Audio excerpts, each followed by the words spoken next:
Hey Kunal, welcome on the show. Hey, hi Pratibim, nice to be here. I'm so glad, man, you took out time from your busy schedule, and I'm so glad to have you here.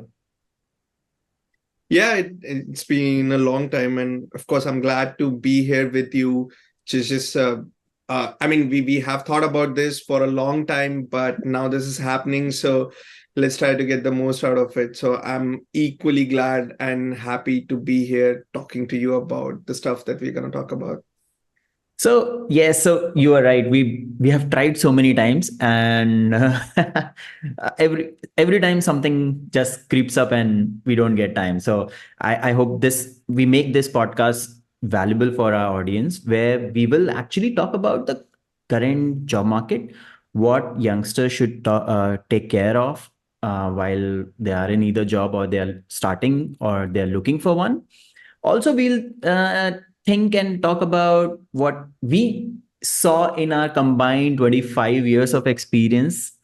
Uh, Also, you come from a vast experience, and you are in UK, I'm in Singapore. So we are literally at two different geographies, very different geographies altogether, and we'll bring all that experience for our viewers. Then we do have some golden nuggets for our viewers. I hope they like it. But I'll start introducing you to our audience. So he's Kunal, and he has very good, very old friend of mine. We started working while we were in Cognizant, and I think he pushed me for uh, to go beyond. Otherwise, I would have stayed in Cognizant for probably 10 years or so. But he was the one who actually pushed me to think beyond, and I'm really glad that you did. Otherwise, that was like I was so happy, and I was contented in that role basically. But once I moved out, I got to know that there's so much more. So Kunal is a very experienced, 12 plus years of experience IT professional who has been working with a lot of multinational companies, big fours, and global clients. So he comes with tremendous experience and knowledge about not just IT and consulting, but diverse fields, I would say. So yeah, I'm so glad to be here with you, man. Thanks, Pratibim. That's so kind of you. I mean, I would say that you're just being so kind, explaining what I did. But maybe with my experience working in, let's say, North America region now in the UK and even from India, so like we have seen, and again, you are in Singapore, so maybe collaboratively, like we are covering like 4 or 5 different countries. We have worked in India, we have worked across the pond, so we know what we are talking about. We know probably what things we have seen, and maybe we can share some experiences that we've had so that folks who are right now maybe starting their careers or like in the early stages of their careers might learn a thing or two. So, Absolutely. thanks for the gracious kind of evaluation of mine, if I can say that. So for our audience, actually, Kunal is in full-time job, and I run a consulting firm here in Singapore. So we will talk about slightly different but very correlated perspectives, I would say. So I'll come from freelancer or contractual kind of roles, and if you want to start your company, whereas Kunal will be able to give you current insights into what's happening in a full-time job scenario.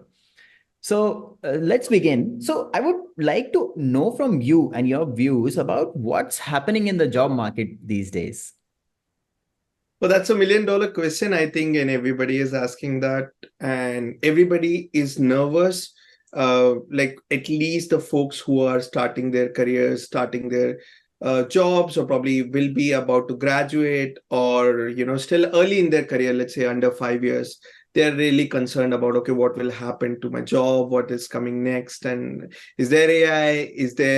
Are we getting replaced? I have heard all of these conversations. It's like people think that AI is already here, AI has already replaced them. But I mean, I just want to clarify that, okay, it's not here, first of all. and we are still more intelligent than an AI, at least for now.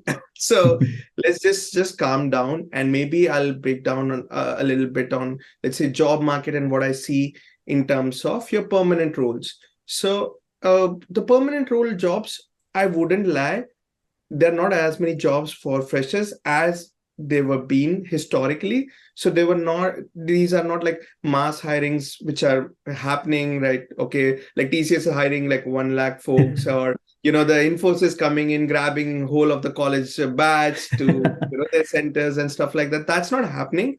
Yeah. And I understand, but the reason for that is not just AI, right? So Mm. that's what I want to clarify. It's not chat gpt who's taking your jobs. It is the skills that are not there. It is the overall interest rates which is making it costlier for companies to invest in new folks and invest in building that talent. It's not that they don't want it, they do want it. Like I have my teams, we do want to invest in folks, upskilling them, having them develop to all the new age technologies and skills, whatnot. But let me tell you that this is costly, right? So with the interest rates as high, it is very costly to kind of bring new folks, train them so that they will be available to be deployed into certain projects, which are already costly as is, right? So that's the reason why, and it's a combination of all these factors, which is kind of creating the job market like it is. But on the bright side, if you are having the right skills, you have the right talent to kind of work on the industry, there are jobs to be have, right? So it's not like the jobs are not there, they are not non-existent, but you have to be really laser focused on what jobs you are targeting and what skills do you bring to the table for that particular job.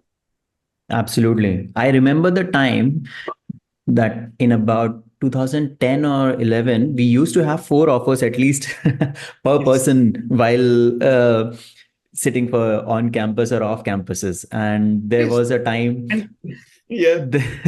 that people used to, I mean, at least everybody had four offers. And And nowadays it doesn't even require money, right? yeah, So some of the folks, they keep saying, "Oh, I have to invest." You don't have to invest anything except for your time. You don't have to exactly. anything. Like there are all free.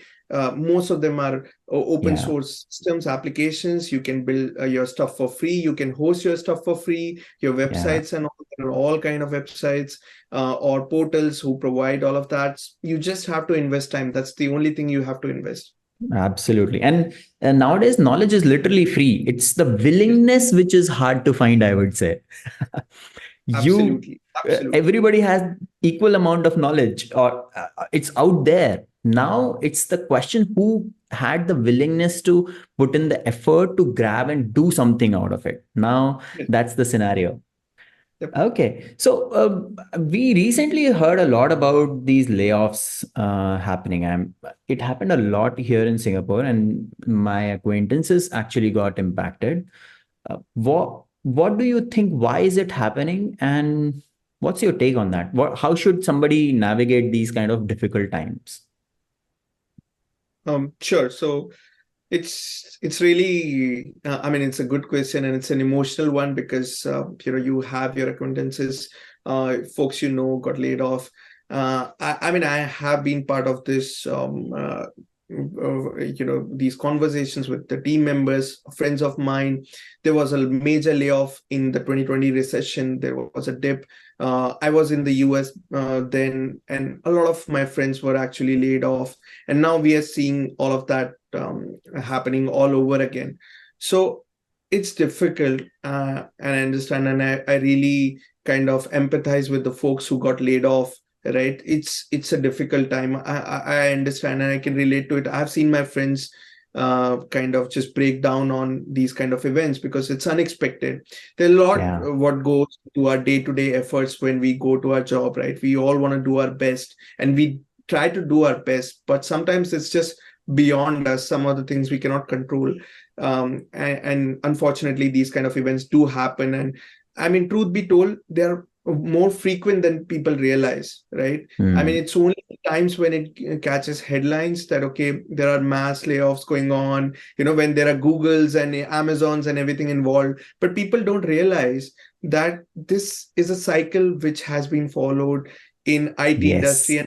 And like Yes. you and I, we This was know the point this. I was writing it in Yes. my notes. So, so we know about this because we have been in this industry long enough to understand that this happens every year, right? Yes. It's not that it's happening right now, it happens every year. Sometimes it's harder than usual, sometimes it's softer than usual. We didn't complain when there was all about hiring all across hiring in 2021, and we shouldn't be complaining right now, because at the end of the day, it's all business. It's, I mean, if companies want to survive, if they want to pay the rest of their folks, they need to sometimes cut down costs.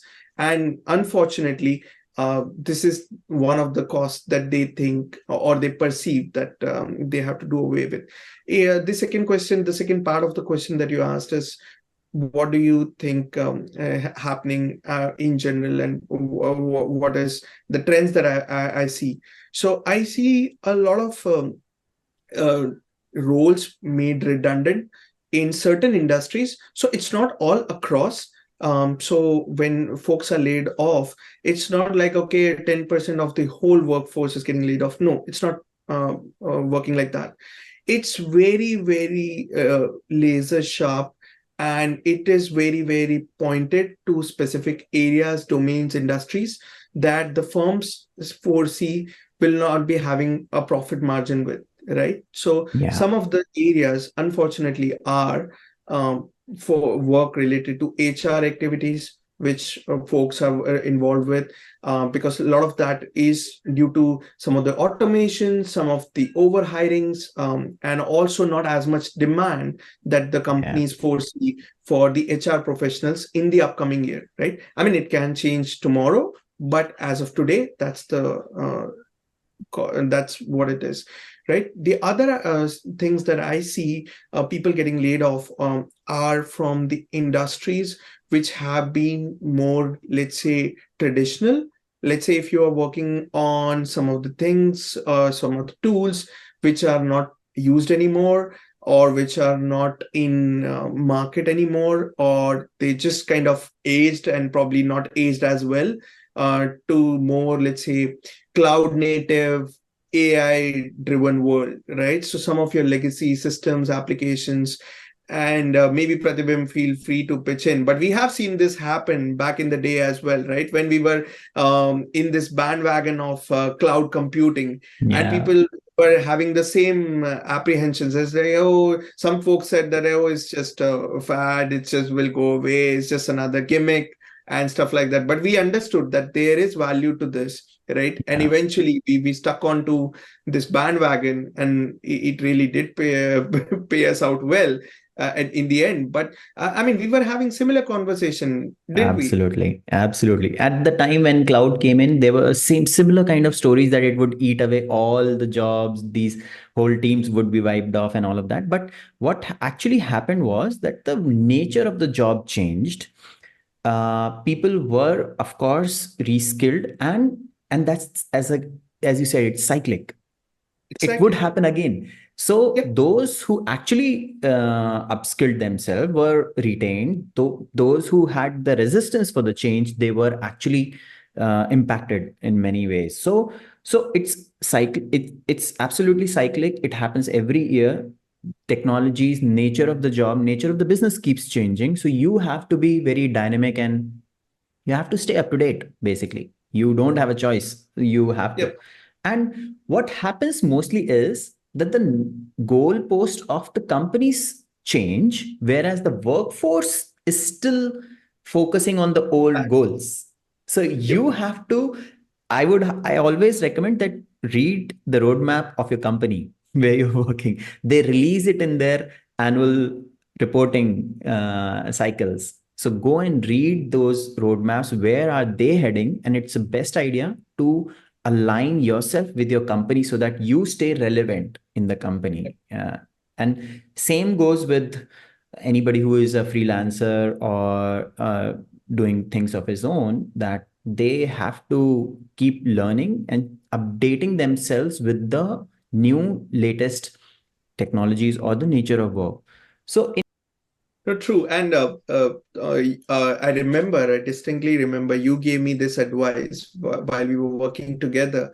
And it is really one that I still follow to date. Is like we always should be looking where our company is heading towards, right? I mean, I don't want to take a name, but very recently, a very big giant laid off 300 Python resources. Like the complete team was wiped out. Folks would say, I have seen some of the folks, just claiming that, hey, Python is the next new thing. You should go hop onto the bandwagon. But you need to understand that, okay, Python may be the language of the future. I don't know, but some people are claiming that. But you need to understand where your firm is heading towards, right? If it's not in the direction that you think it is, then there is a clear mismatch. yeah, I mean, some of the folks would say, okay, I want to go and build my career in Python. And think, and when they see this communication, they feel like, oh, is Python irrelevant now? No, it's not. Does that mean it's irrelevant? It's not. It's just that the vision of the firm changed from, having Python developers to more AI focused people. So you yeah, always need to understand, are you in the right place at the right time? So yeah, both of these factors are critical, right? You have to be at the right place where you think you can excel in your career and you bring the right skills to the table, and also at the right time. Let's say yeah, if you, as Pratibim was mentioning, right, if you are at the downward spiral of the curve, right, you might be with the right skills, but you are entering at the wrong time, right? So eventually there is something waiting for you which you probably will not be as happy with. So that's something really important that you should focus, right? And I would say do your own research. When mhm, me and Pratibim, we joined the cloud integration practice, we were only two of us. And I'm sure it would have happened with you as well, Pratibim. Everybody told us to not join it, right? Everybody is like, oh, you are joining some stupid cloud initiative. What is it will give you? Back then, Java was, the was peaking, and everybody was like, oh, why don't you do Java? Why don't you do struts and all kind of good stuff? Right? yeah, And but we two stuck together because we felt that okay, this is gonna be the future. And from there on, we expanded our team, and not only expanded, that team itself grew to its own practice. I mean, now it's its own practice right now. So yeah. that's how it expands. That's how it works out. So you have to be really cognizant of your surroundings. And that's a valuable. Absolutely. So now we are heading towards the end of our session today. I want you to help, or if you have some tips for two type of profiles. One is somebody who is entering the workforce right now, and somebody who is approximately 3 years to 5 years kind of an experience. What would you recommend them at the moment? Yeah, that's a good question. We've all talked about what is happening, but how do we solve it? So, my recommendation for young folks who are yet to enter the workforce uh, is slightly different. So, folks who are trying to enter the workforce, I would tell them that you need to be flexible. That's literally the first Hmm. thing that I want you to do, right? When I say flexible, there are a lot of aspects, right? So there are some things that you might not want to do, but you have in the current job market, right? So that's what I wanted to. Couple of things is like you should people who are starting, unless they have a real obligation to gather money. I know it's life, a lot of things happens. Some of the folks really want to get money right now because they have some other obligations. But if you are not worried about that, I would really focus on building my skills. I wouldn't bother about money at this point of time. If somebody is offering me 5,000 rupees, I would take that job if it's the right skills. Let's say if somebody is offering you something related to AI, machine learning, and all of that good stuff, but they're only offering you. Anything you would like to add before I move on to I Next. mean, yeah, we talked about what the problems that we have, and I understand from younger audience as well, right? They might think, okay, I'm not getting any offer. Like, how can I gain experience, right? This comes up in a lot of conversation that I have with our younger IT folks, and it's like, okay, it's like you keep telling, okay, you should get experience, you should get this, but I don't have a job, right? How can I do that? And why should, I mean, who will give me an opportunity to learn all these things that you want us to learn? And which is fair, but that this argument is does not fly very well if you are in charge of your career, right?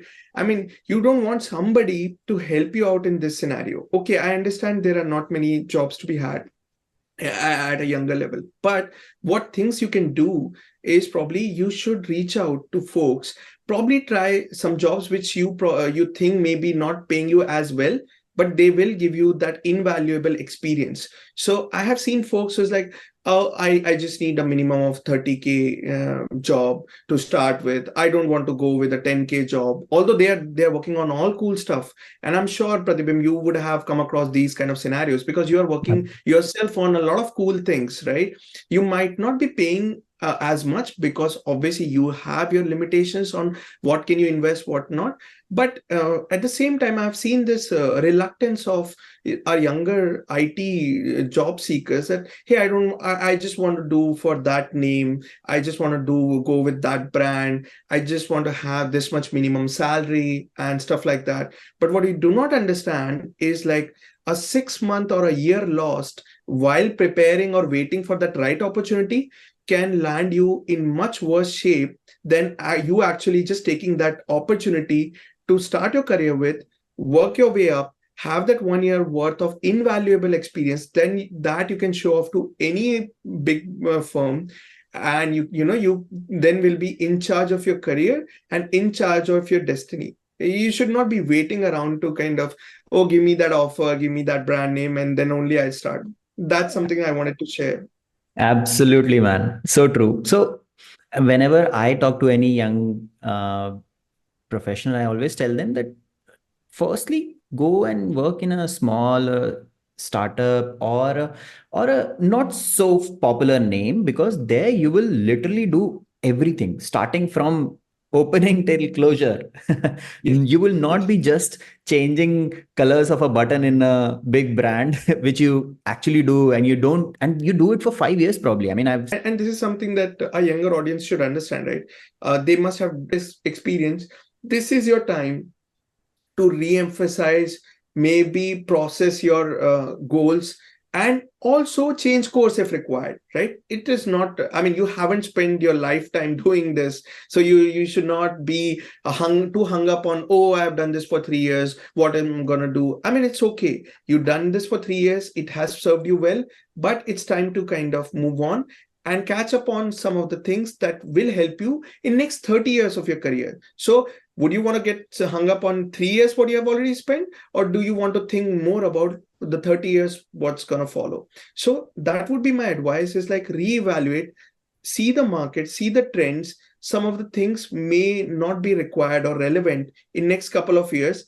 See if your technology is falling in that bracket, and if yes, then I would strongly advise to reevaluate and change the course and pick on this one. And Pratibha, ma'am, I mean, I also wanted to take your perspective on this. So I have, came across this from, let's say, more traditional permanent job employment perspective, right? But I'm sure you may have a different perspective, or you might have, heard different stories when it comes to, let's say, bootstrapping your IT company, or working on some of the contractual opportunities. Do you want to just throw some light on that? Sure. Yeah, absolutely. So if somebody is thinking of freelancing or having a team of their own or a company, then they should for sure focus a lot more on networking, which is slightly a kind of soft skill. I mean,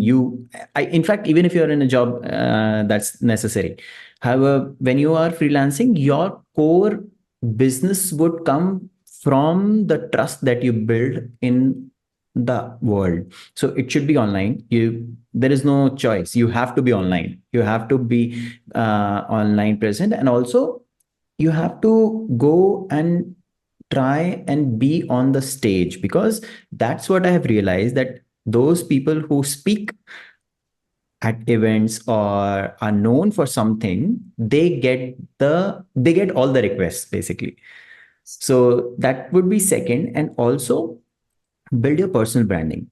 Means you have to think, like, if somebody says, let's say, data science, then your image should come in their head. So that's kind of personal branding is what is needed. So, and of course, hard skills and all the good stuff is mandatory. You need to have that. But when you are a freelancer, it is far more dynamic, and you have to do a lot more than what you would generally come across in a full-time job. So I was in full-time job. So the world was very different in office versus what it is when you are outside office and you're on your own. So you have to be very actually smart. You have to learn a lot more about business, how it is done. You take care of profit margins, revenue, and whatnot. So it becomes like you are like a business owner who is working for yourself. So it's not that if you know X technology, you would get a job. No, it's very dynamic. You have to keep upskilling, and you have to think smart in a way, because when you are in a full-time job, you would be there for a long time. That's what's assumed. So you focus on one thing and few projects that you have, and they are usually given by the company. But when you're a freelancer or a contractual person, then you have to always be thinking what's next. Means, where do I go next? How do I become visible in the market so that I get the job? So yeah, it's I feel it's very different world than a full-time or a corporate job, but it's exciting at the same time. It's challenging for sure. So prepare yourself well, I would say, before entering a freelancer world. Yeah, I mean, you raised a very good point there, Pratibim. I don't think it is emphasized enough, because in all, wherever I see people guiding folks who are entering the job market or early in their career, they do not tell them that, okay, how important soft skills are, right? So I wanted to give an example, so that folks understand that it's really important. I mean, obviously, it is of prime importance when you are once you're freelancing, but even if you are into a corporate job, a permanent role, it's really important, because Yeah, think about that. You have lakhs and lakhs of employees working and having a single goal of growing in their career, right? How would you pick one? So there is only one way, and there is only as much time that you can spend. Okay, some of the folks will say, hey, my manager knows about me and he knows how good I am with this, that. Okay, that's fine. But how many folks your manager knows, right? Who knows you beyond your manager? Let's say if your manager yeah, decides to move away, what will happen to your career? Let's say your manager, you had some tussle, or you have some uh, strong conversations, or maybe difference of opinion. What will happen then, right? So all of yeah, these need to kind of keep in mind, and it's really important to build your brand, have those soft skills, as yeah, Pratibim highlighted, is because even if you will then be not restricted to one person, one company, yeah, one profile. You will be regarded as your own personal brand. Okay, yeah, this person brings this to table regardless of wherever he works. So don't keep hung up with these fancy brand names. Oh, I want to work in Deloitte Consulting. Oh, I want to work in EY Consulting. Oh, I want to go to US. I mean, it will happen. I'm not saying that. I was yeah, also in your place. I wanted to do the same things, but at the same time, how I got this is through my personal brand. yeah, So that's what I wanted to share. It's like we all want the same or similar stuff, but how you go about this is by building your own personal brand. And soft skills will play a humongous role in absolutely, doing. absolutely. So true, man. Fantastic. So very nice conversation. I am pretty sure our audience would have learned a lot. And in fact, I would encourage, if they want to know more, they can ask questions in the comments, and they can reach out to you as well. And I'll be more than happy to guide if anybody wants to know.